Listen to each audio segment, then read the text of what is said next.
Saya tanya soal pernikahan. Menantu saya membekukan saya. Kami menikah diam-diam kemarin. Kalimat itu seperti ember air es yang dituangkan ke leher saya. Saya sedang berdiri di kamar tidur, memegang gaun yang seharusnya saya pakai di pesta keluarga, dan suara di ujung telepon, datar, tanpa getar, mengatakan, "Kami menikah diam-diam kemarin. Hanya orang spesial yang diundang." 3 kata itu. Diam-diam kemarin. Satu frasa itu menenggelamkan 3 tahun yang saya habiskan menjaga, memberi, dan percaya. Saya bisa menggambarkan dengan jelas bagaimana momen itu terasa. Bukan hanya kedinginan fisik, tetapi semacam kebekuan yang merayapi tulang punggung. Kulit saya seperti ditutupi lapisan tipis es. Di cermin, saya melihat tangan yang gemetar memegang gaun, kain yang tidak pernah disentuh pada hari seharusnya dipakai. Di layar ponsel, notifikasi yang tidak saya harapkan. Foto-foto pesta, tawa, gelas diangkat, Max berdiri di samping Lena. Wajah-wajah yang menatap ke kamera dengan seolah-olah saya tidak pernah ada di ruang itu. Saya menutup telepon, menatap langit-langit, dan bertanya ke diri sendiri. Sejak kapan saya menjadi orang di luar lingkaran, orang spesial? Jika Anda pernah merasa dikhianati oleh keluarga, tinggalkan emoji di komentar. Saya butuh tahu saya tidak sendiri. Hari ke-0, panggilan itu. Hari itu juga, satu dunia kecil milik saya pecah perlahan. Saya akan jujur. Saya memang membantu. Saya adalah ibu yang melihat anaknya kesulitan dan memilih untuk menopang. Selama 3 tahun terakhir, saya memberi dukungan yang saya anggap sebagai tindakan kasih. Bukan hanya sekali atau 2 kali, tetapi konsisten. Saya pernah membiarkan rekening saya menanggung sebagian besar sewa mereka saat Max kehilangan pekerjaan. Saya mengganti kulkas ketika yang lama rusak. Saya membayar perbaikan mobil, membeli furnitur agar rumah mereka terlihat layak, mengirim uang ketika tagihan medis datang. Saya punya buku catatan kecil, sempurna berdebu di laci meja makan saya, dengan tanda tangan saya di setiap lembar yang bertuliskan transfer bank, tunai, cek, dan jumlahnya. Saya juga memiliki bukti digital, catak layar pesan permintaan bantuan, tanda terima, dan notifikasi transfer yang masuk ke ponsel saya. Saya duduk dan mulai menghitung. Saya menuliskan setiap kategori, satu persatu.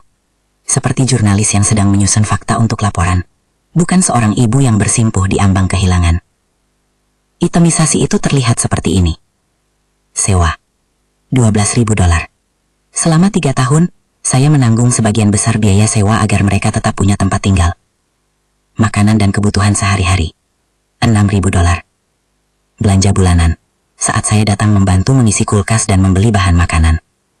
Furnitur dan peralatan rumah tangga, $5.400.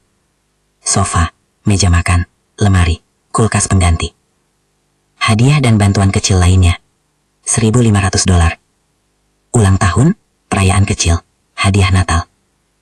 Perbaikan dan layanan, $3.500. Tukang, listrik, perbaikan pipa darurat. Dana darurat atau biaya tak terduga $2.000. Ketika mereka mengalami kejadian mendadak, saya ada.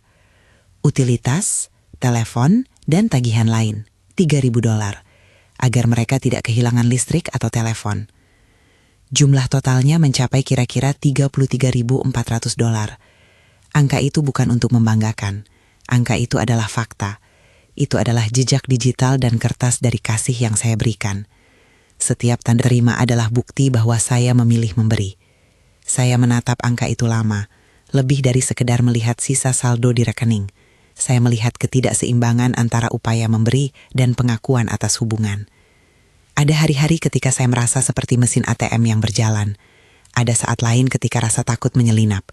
Apakah saya sedang dieksploitasi? Tapi saya menutup pintu pada pemikiran itu, memanggilnya kekhawatiran tidak berdasar. Max adalah anak saya. Saya percaya pada naluri ibu. Saya ini membantu. Saya juga percaya cinta keluarga akan muncul sebagai rasa terima kasih. Bukankah begitu? Seminggu setelah panggilan itu, saya menemukan foto-foto pesta di akun Lena. Foto-foto itu bukan hanya wajah-wajah bahagia. Ada juga papan nama meja, lilin, tumpukan kado, dan, lebih pedih lagi, keterangan singkat di salah satu foto.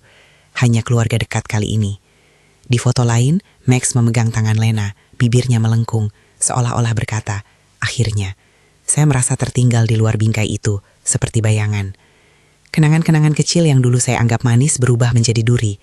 Sofa yang saya bayarkan dengan setengah tabungan saya, yang sekarang menjadi properti yang dipamerkan di foto pernikahan.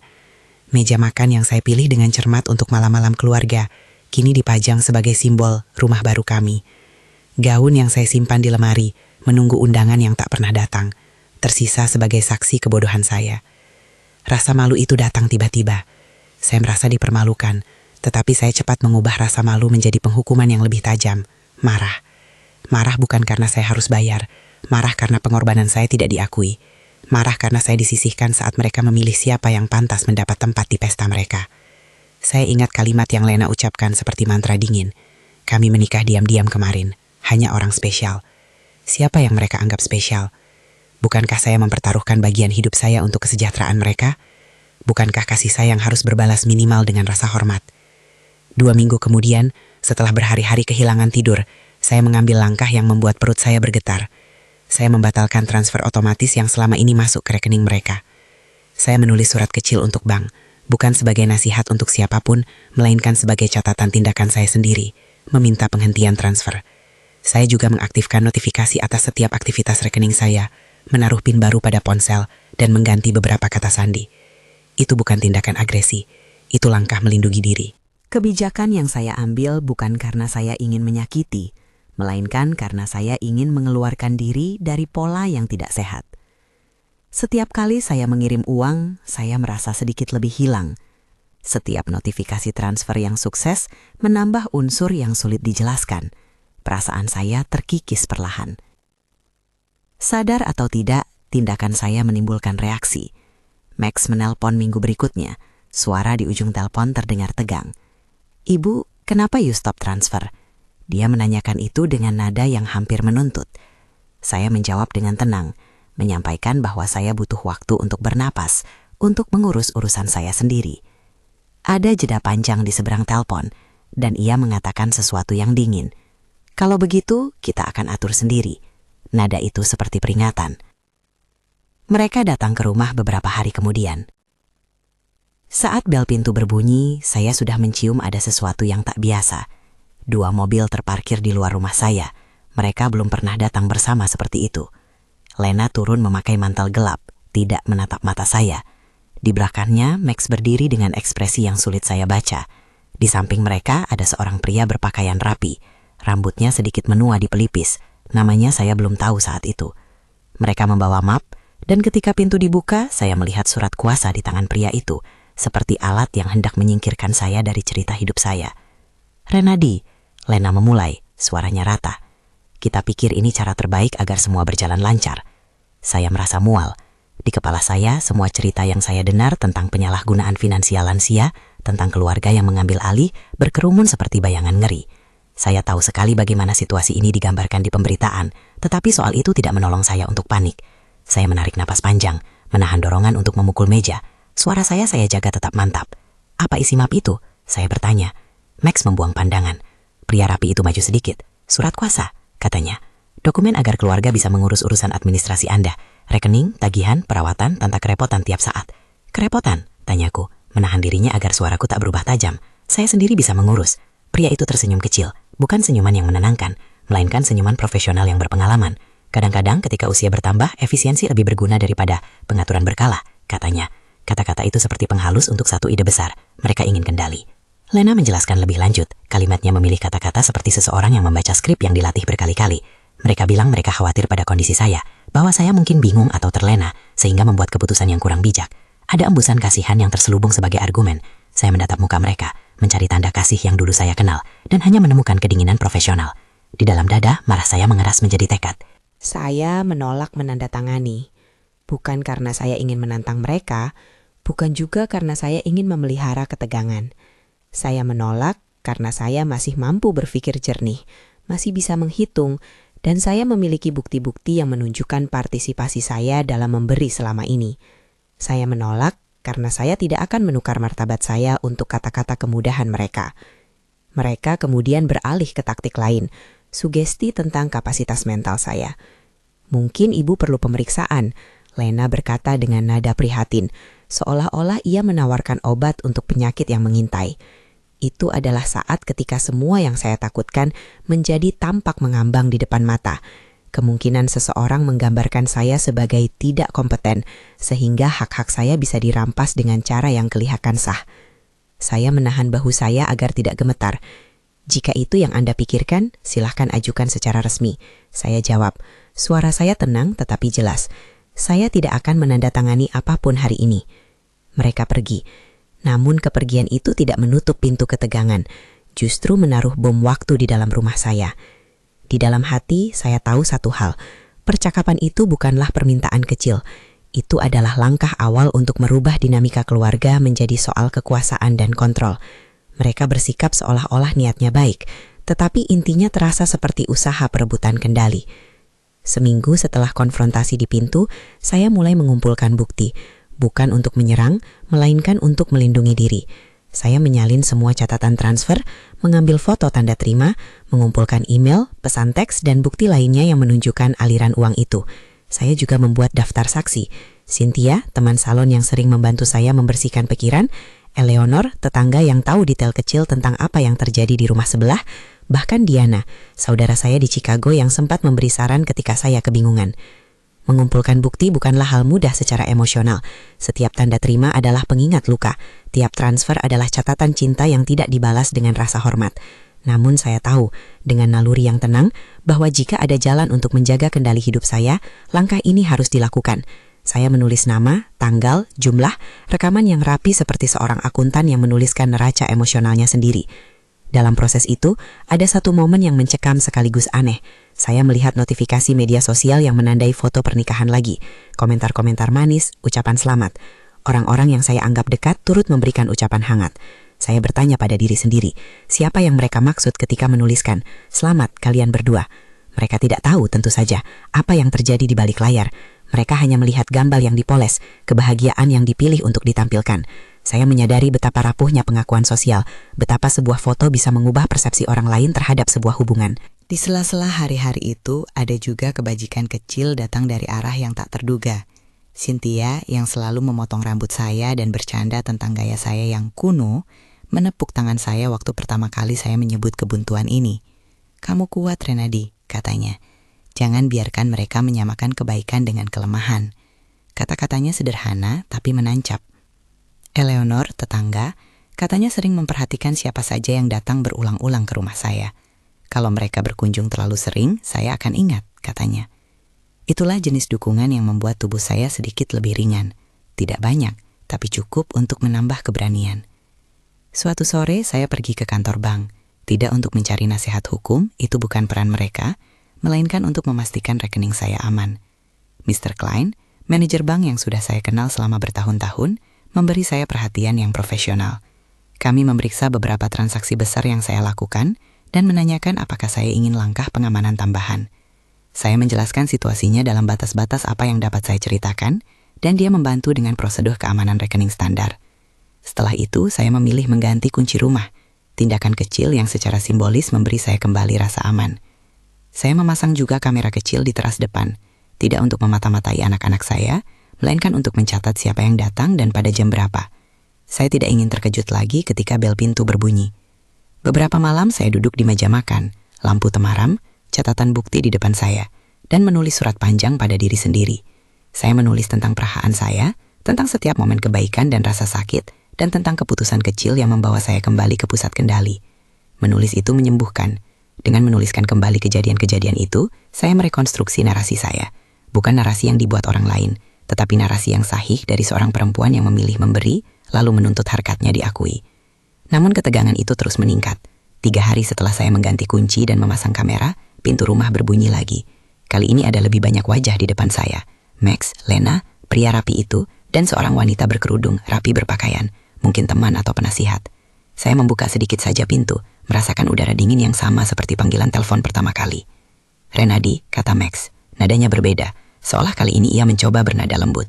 "Kita perlu berbicara. Ini bukan hanya soal surat kuasa. Ini soal masa depan." Saya menatap mereka semua. Di satu sisi saya ingin menyela, menuduh, memaki. Di sisi lain saya sadar bahwa apapun yang saya ucapkan bisa dipelintir. Saya menahan napas dan mengundang mereka masuk dengan satu kalimat. Kalau mau bicara, duduklah. Tapi saya tidak menandatangani apapun hari ini. Mereka duduk. Pembicaraan dimulai seperti diskusi keluarga biasa, tetapi cepat terasa seperti rapat formal. Topik-topik itu meluncur. Pengeluaran, prioritas, rencana masa depan. Di sela kata-kata itu ada satu kalimat yang membuat saya terhenti. Mungkin ibu butuh pemeriksaan psikologis. Frasa itu kembali muncul. Kali ini lebih menekan. Disampaikan oleh pria rapi itu seperti saran profesional yang netral. Saya menatap wajah Max. Apakah ia benar-benar percaya saya bingung? Atau apakah itu cara halus untuk melemahkan saya secara legal? Saya tidak tahu. Saya hanya tahu perasaan di perut seperti diaduk. Ketakutan, marah, kesedihan. Malam itu saya tidak dapat tidur. Saya menulis ulang itemisasi saya, menambahkan catatan tanggal dan pesan yang pernah mereka kirim. Saya menadai pesan-pesan yang mengubah nada dari kesan kekeluargaan menjadi tuntutan. Ada pesan yang ketika dibaca ulang membuat saya tersentak. Kamu selalu akan membantu kami, kan? Yang dikirim ketika saya baru saja kembali dari toko. Pesan itu kini terasa seperti tuntutan. Keesokan harinya, saya bertemu dengan Cynthia di salon.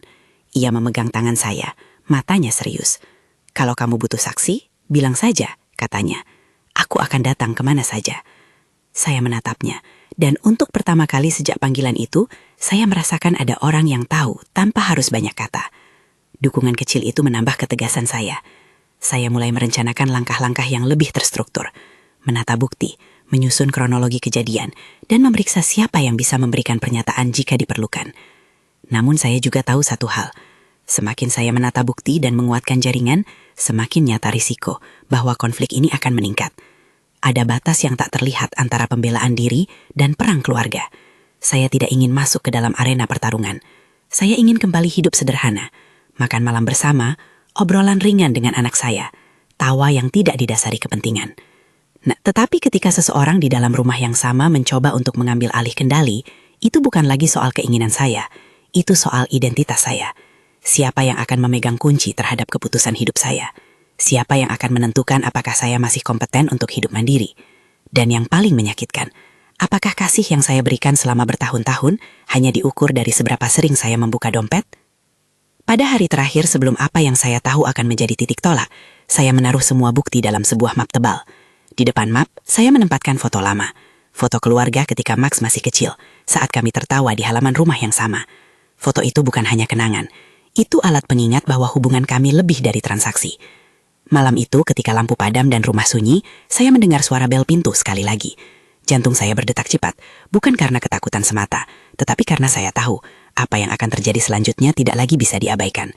Saya meraih map, menaruhnya di tas, dan berjalan ke pintu, siap menghadapi apapun yang mereka bawa kali ini. Saya sudah tidak akan mundur pada keputusan yang saya rasa benar, menjaga martabat dan kendali atas hidup saya. Pintu terbuka, dan di ambang itu saya melihat wajah-wajah yang sudah saya kenal sejak pagi. Lena dengan wajah yang lebih tegas, Max yang tampak tegang, pria rapi itu berdiri lebih dekat dari sebelumnya, dan di sampingnya seorang wanita yang kali ini membawa folder tebal, dokumen yang berisi rencana tindakan yang tampak seperti persiapan untuk mengubah segalanya. Mereka menatap saya, menunggu reaksi. Saya tarik napas panjang, menahan gelombang emosi yang mencoba menyeret saya. Di bawah lampu teras yang lambat, bayangan mereka panjang dan dingin. Saya tahu, di satu sisi mereka mungkin menilai tindakan saya sebagai penghalang. Di sisi lain, saya tahu tindakan mereka akan menentukan nasib kebebasan saya. Ketika Max buka mulut, suaranya menahan sesuatu yang lebih besar dari sekedar perintah. Kita perlu bicara soal masa depan ibu. Ucapan itu tidak lagi terdengar seperti panggilan perhatian. Itu seperti pengumuman yang siap disusul langkah-langkah resmi. Saya mengerutkan dahi.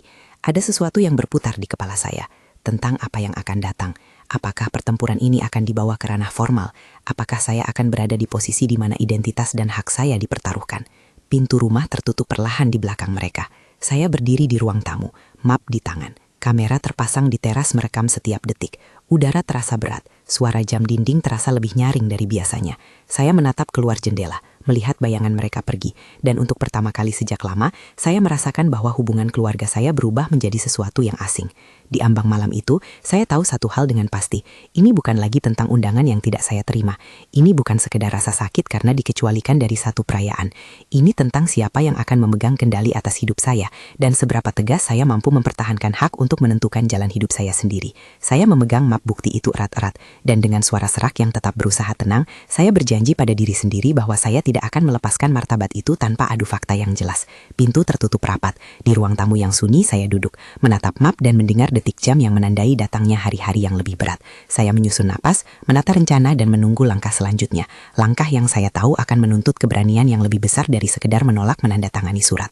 Pagi itu, ketika matahari baru menembus tirai tipis, aku membuka map tebal yang kutaruh di meja. Kertas-kertas itu terasa berat di tangan, bukan hanya karena jumlah lembar, tetapi karena setiap lembar menyimpan fragmen kehidupan yang kulepaskan demi anak itu. Nama, tanggal, jumlah, semua runtut, rapi. Foto lama di depan map menatap balik. Max kecil, tawa kami, halaman yang sama tempat Max belajar naik sepeda. Kenangan itu seperti jembatan kecil yang kubangun sendiri ketika seluruh jalan lain mulai goyah. Beberapa jam kemudian ada ketukan di pintu. Petugas pos menyerahkan amplop bersampul tebal. Tangan saya sedikit gemetar ketika membuka. Di dalamnya ada salinan berkas pengajuan penjagaan yang mereka ajukan ke pengadilan. Dokumen itu menyatakan bahwa Max dan Lena meminta agar mereka diberi hak mengatur urusan saya atas dasar ketidakmampuan yang diduga. Kata-kata itu terasa seperti pisau yang dibungkus rapi, resmi, dingin, dan memiliki konsekuensi nyata. Hari ke-1 setelah menerima dokumen, rasa malu melintas cepat, tapi segera disusul oleh sesuatu yang lain, ketegasan. Aku menaruh kembali map, meminum kopi, menatap cangkir sejenak. Aku tidak mau lagi menjadi tokoh pasif dalam cerita ini. Aku menghubungi Cynthia yang langsung datang. Dalam 1 jam kami duduk berdua di meja makan. Kertas berserak seperti peta yang menunjukkan rute menuju pengadilan. Cynthia menepuk punggung tanganku. Kita akan hadapi ini bersama, katanya singkat dan praktis. Itu bukan nasihat hukum, itu janji persahabatan. Eleanor datang juga, membawa secangkir sup. Dan Diana menelpon dari Chicago. Suaranya kuat meski lewat jarak. Mereka adalah orang-orang yang kulalui tahun demi tahun, yang kini bersedia berdiri di sebelahku. Dalam 2 hari aku bertemu Dr. Fisher, pengacaraku. Dari awal pertemuan, ia berbicara dengan nada yang lugas, profesional, tapi juga intens memahami. Kita tidak akan membuat ini jadi perang, kita akan membuatnya jadi klarifikasi fakta, katanya. Ia meminta semua bukti yang kukumpulkan, catatan transfer, screenshot pesan, tanda terima, foto pernikahan, bahkan rekaman dari kamera kecil yang pernah kupasang di teras. Aku memberikannya map itu, menaruh kepercayaan pada seseorang yang kulalui hati-hati memilihnya. Dr. Fisher memeriksa satu persatu, menandai hal-hal penting, dan membuat daftar saksi potensial. Cynthia, Eleanor, Mr. Klein dari bank, dan tetangga lain yang bakal melihat siapa yang datang ke rumahku. Minggu-minggu berikutnya terasa seperti jam kerja yang menguras energi, bukan hanya tenaga fisik, melainkan mental. Ada dokumen yang harus diurus, pertanyaan yang harus dijawab, dan hal-hal personal yang harus didudukkan secara formal di depan pihak pengadilan. Di satu sisi, pengalaman itu membuatku merasa tua dalam cara yang tak menyenangkan. Di sisi lain, setiap tanda tangan yang kutandatangani untuk berbagai formulir masih kukerjakan dengan tangan yang stabil. Ada kebebasan kecil dalam itu. Aku memilih cara menghadapi. Di lain pihak, mereka tidak tinggal diam. Setelah pengajuan, Max dan Lena mengajukan beberapa bukti pendukung. Pesan pendek yang jika dibaca sepotong, bisa menimbulkan kesan bahwa aku bingung atau rentan. Mereka memanggil beberapa orang yang menurut mereka pernah melihatku lupa hal-hal kecil. Pengacara mereka, Mr. Weber, menyusun narasi yang rapi, bahwa tindakan mereka didasari kepedulian, bahwa pengajuan itu semata-mata untuk perlindungan. Dalam sidang awal, hakim memerintahkan evaluasi kapasitas mental, pemeriksaan oleh psikiater yang netral untuk memastikan apakah aku memiliki kapasitas membuat keputusan sendiri. Keesokan harinya aku bertemu Dr. Moore, psikiater yang ditunjuk. Ia perempuan tenang dengan suara yang menurunkan ketegangan. Pemeriksaan itu panjang dan penuh pertanyaan tentang ingatan, orientasi waktu, penilaian terhadap situasi sehari-hari, bahkan tentang preferensi makanan. Aku menjawab dengan jujur, dan ketika Dr. Moore menanyakan tentang keuangan dan keputusan yang pernah aku ambil, aku menunjukkan catatan dan menjelaskan motif di balik setiap transfer, membantu ketika Max kehilangan pekerjaan, menutup biaya darurat, membeli furnitur agar rumahnya layak. Evaluasi itu bukanlah arena untuk membela emosiku, itu adalah pemeriksaan fakta. Di akhir sesi, Dr. Moore mengatakan ia perlu beberapa hari lagi untuk menyusun laporan, tetapi nada suaranya membuatku merasa setengah lega. Bukan karena ia sudah memihak, tetapi karena aku tahu proses yang adil harus melalui langkah-langkah seperti ini. Di luar urusan hukum, hidup tetap berlangsung dengan kebiasaan-kebiasaan kecil yang memberi pijakan. Aku mengganti kunci rumah, tapi tidak dengan sensasi dendam, melainkan sebagai tindakan sederhana untuk merasa aman. Kamera kecil di teras merekam wajah-wajah yang datang dan pergi. Kadang aku menonton kembali rekaman itu sambil meneguk teh sore. Mr. Klein di bank membantu mengatur beberapa pengamanan akun, langkah administratif yang bersahaja, tetapi terasa seperti mengembalikan kendali.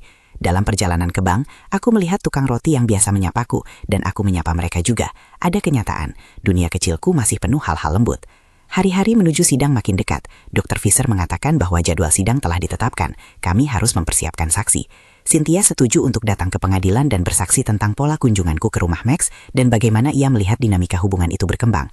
Eleanor bersiap memberi kesaksian tentang frekuensi tamu yang datang ke rumahku serta perubahan kebiasaan keluarga Max. Hal-hal kecil yang tampak sepele tapi memberi konteks.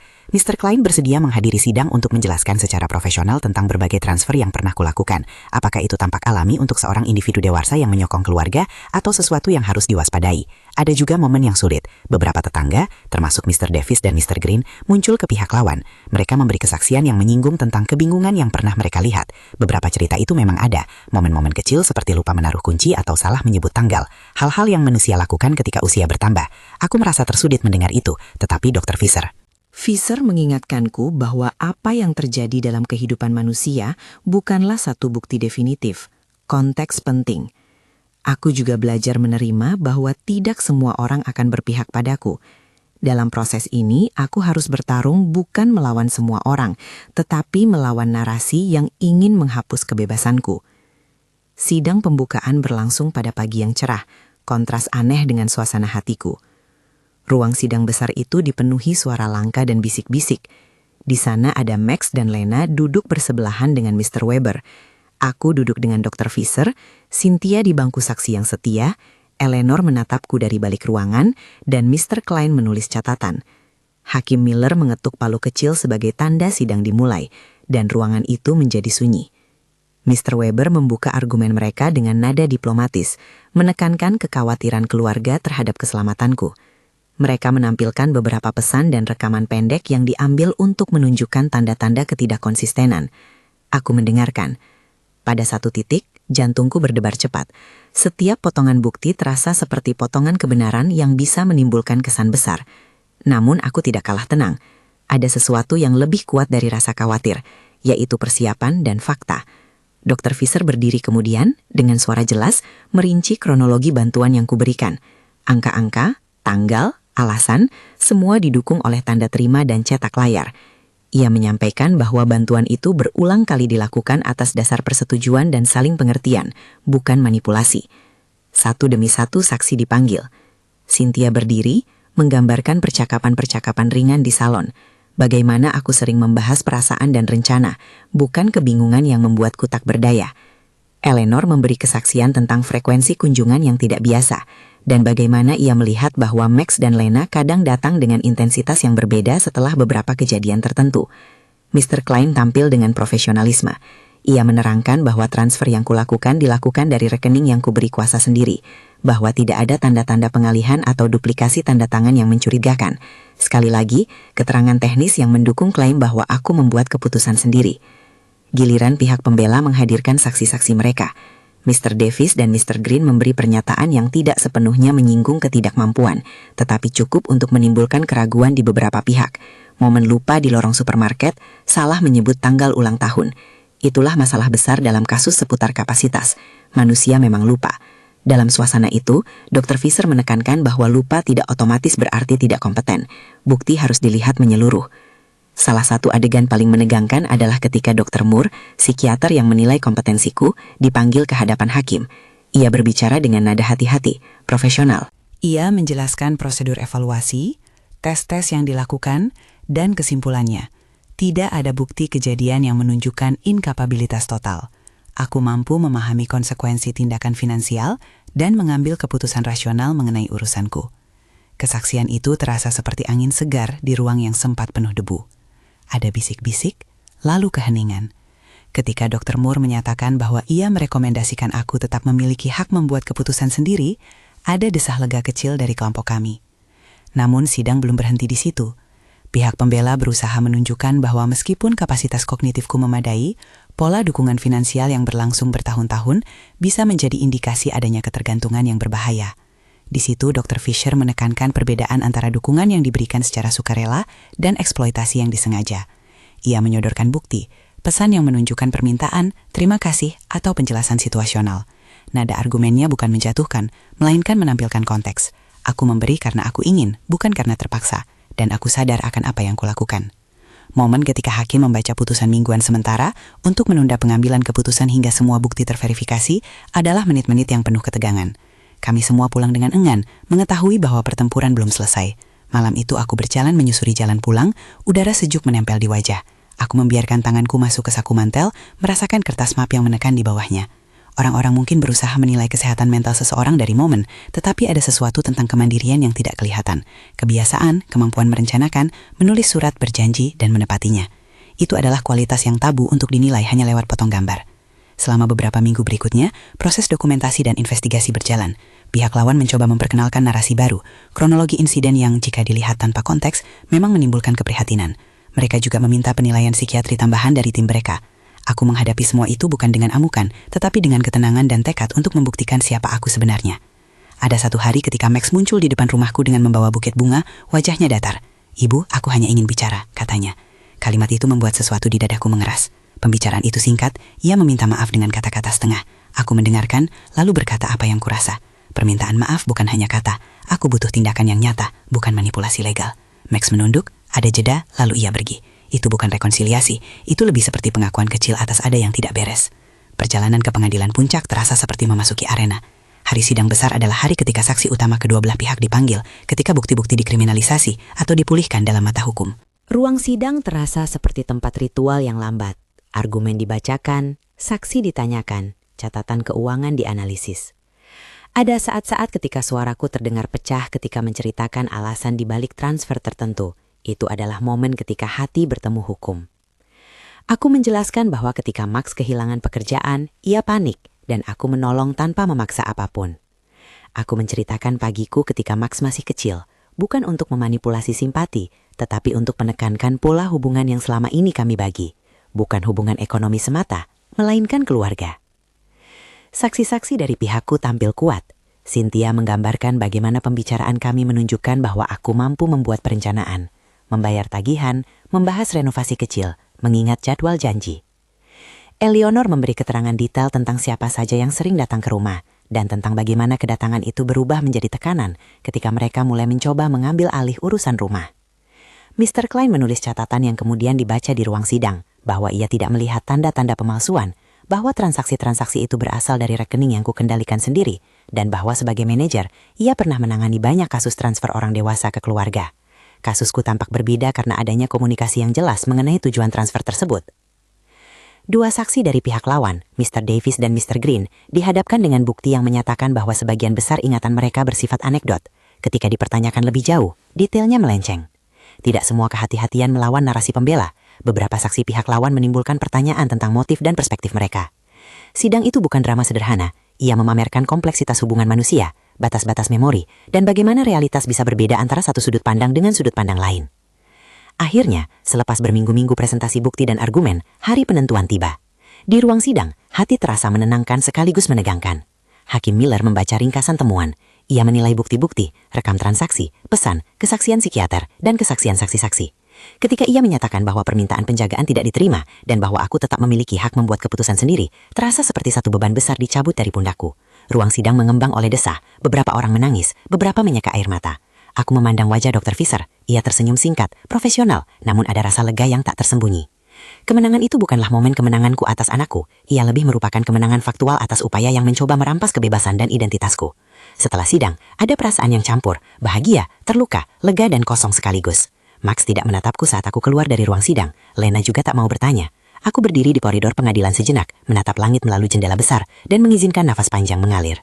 Pasca putusan, hidupku mulai menunjukkan sinar baru. Keputusan itu membuka ruang untuk rekonstruksi. Aku menjual beberapa barang yang menimbun dan merasa tidak perlu lagi. Meja makan yang dulu kubeli untuk malam keluarga. Beberapa bagian furniture yang mengingatkanku pada pengorbanan yang belum dihargai. Tapi aku tidak menjual semua kenangan. Beberapa kupertahankan, sebab bukan semua kenangan harus dibuang. Sebagian uang hasil penjualan aku simpan dan sebagian kusumbangkan untuk organisasi lokal yang bergerak melindungi hak-hak lansia. Sebuah tindakan simbolis sekaligus nyata. Aku tidak mengumumkan besar-besaran niat ini.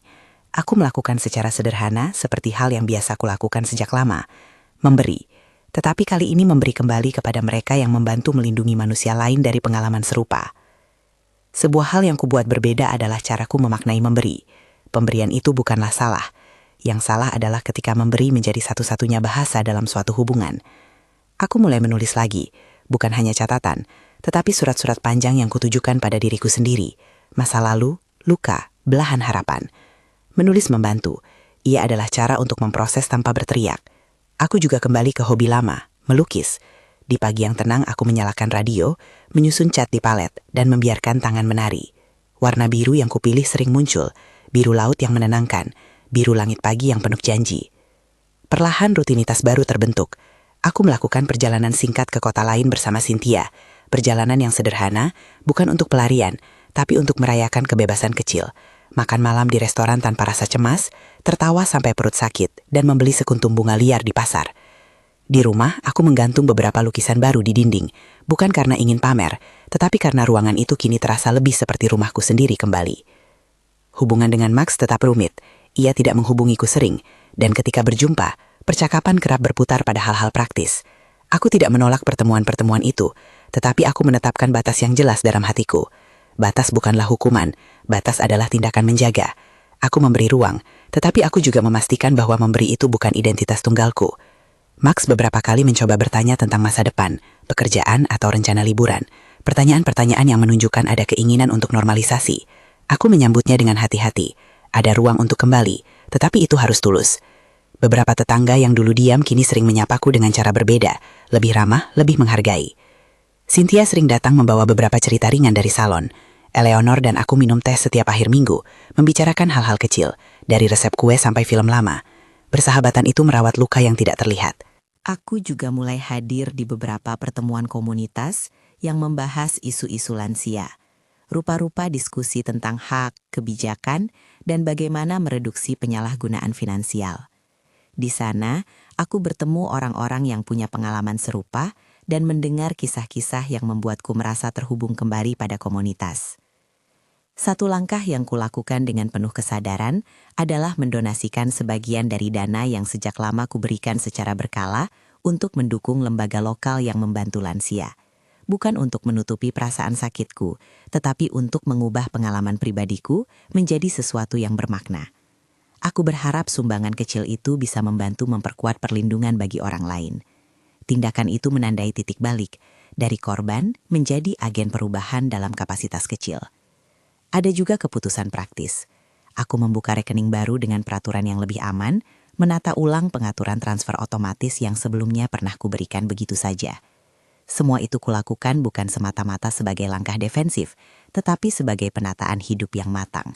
Sebuah cara merawat independensi finansial yang kumiliki. Aku berbicara pada diri sendiri seringkali tentang arti memberi. Memberi haruslah pilihan, bukan kewajiban yang ditarik paksa oleh rasa bersalah atau manipulasi. Di luar rumah, aku mengambil kelas melukis dan bergabung dengan kelompok jalan pagi di taman. Di sana aku bertemu orang-orang seusiaku yang juga membawa cerita.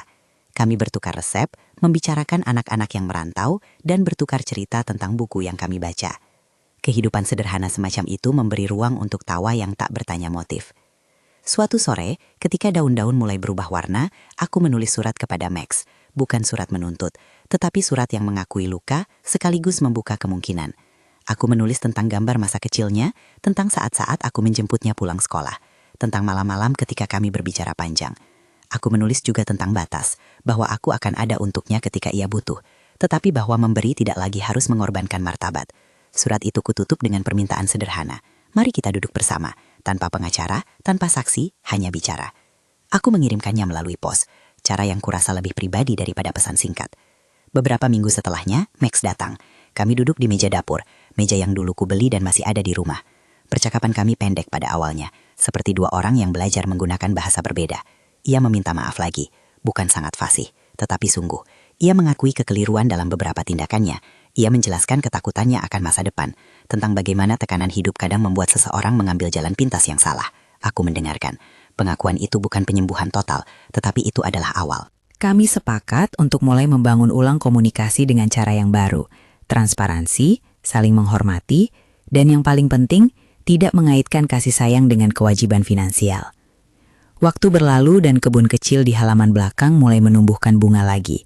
Aku menatap bunga mawar yang mekar, memikirkan perjalanan yang baru kulalui. Ada kebanyakan hal yang tidak berubah. Usia, keterbatasan tenaga, kebutuhan akan rest. Namun ada juga banyak hal yang berubah. Cara aku menempatkan diri di dunia, cara aku memandang memberi, dan cara aku menjaga harga diriku. Refleksi terakhir yang kucatat di jurnal malam itu sederhana. Cinta sejati tidak dapat dibeli, dan memberi yang sehat adalah memberi yang menjaga martabat pemberi dan penerima. Pembatasan adalah bentuk cinta juga, bukan cinta yang mendinginkan hati, tetapi cinta yang matang.